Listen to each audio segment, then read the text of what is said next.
रूपानं गोरी भराव नतीचं माय नऊवारी पातळ मायवर रूपानं गोरी भराव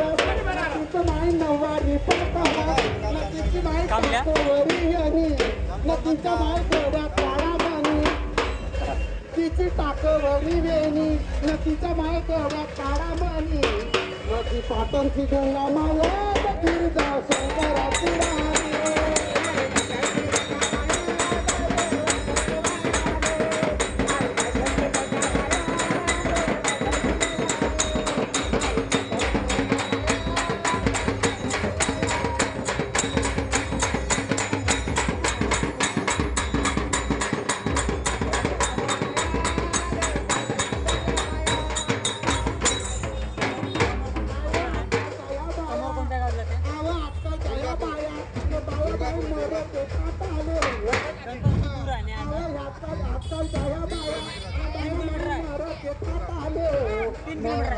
मर के खाता